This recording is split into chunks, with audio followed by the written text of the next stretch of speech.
rekod daripada pihak PLAS mendapati 83% kemalangan berpunca daripada faktor manusia.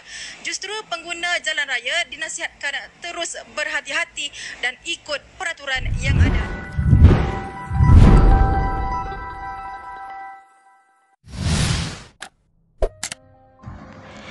Sejak dari tahun 2013 sehingga kini, sebanyak lebih 4,900 kemalangan direkodkan di lebuh raya Utara Selatan dari Ipoh ke Kuala Kangsar sama ada berhampiran atau di lorong terowong menora.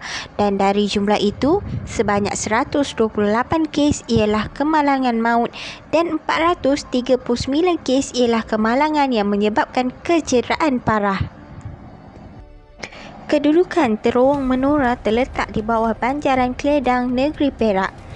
Terowong ini tidak lari dengan pelbagai kisah mistik, kisah misteri dan cerita seram sama seperti keadaan di lebuh raya Karak sejak mereka mula dibuka untuk pengguna awam pada 31 Ogos 1986 sempena sambutan ulang tahun kemerdekaan negara pada tahun tersebut.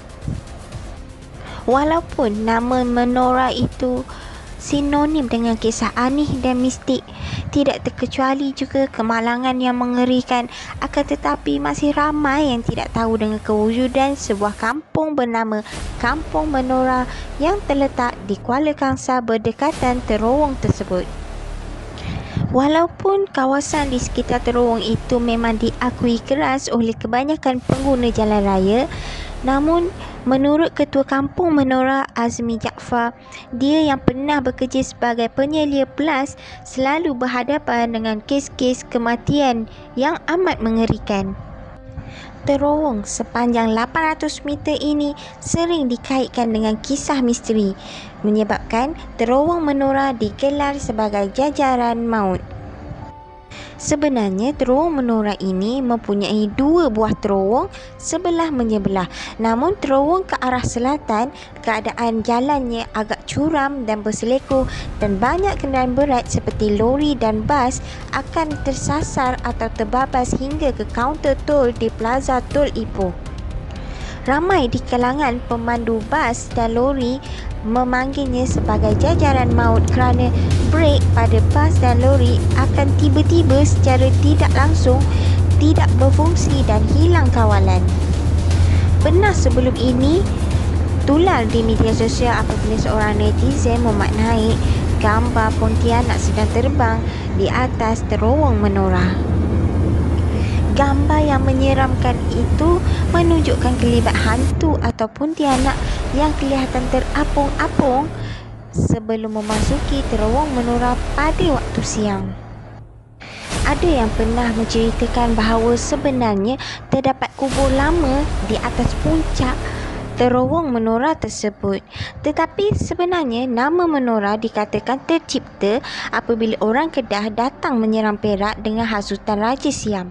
Orang Siam yang terlibat dengan peperangan itu kemudiannya berehat di sungai yang berhampiran.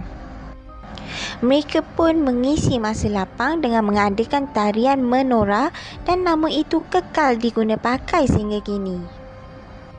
Adakah benar segala cerita mistik dan misteri adalah dari kubur yang dikatakan berada di puncak terowong menora tu? Kisah yang menyeramkan ini yang terus mengganggu pengguna jalan raya masih tidak dapat dipastikan kesahihannya sehingga ke hari ini. Namun apa yang paling penting, setiap pemandu perlulah lebih berhati-hati dan bijak mengenal risiko jalan raya yang curam serta mengelakkan daripada memandu secara berbahaya dan laju apatah lagi ketika menghampiri cerun dan selekoh berbahaya di sepanjang jalan di kawasan terowong menora.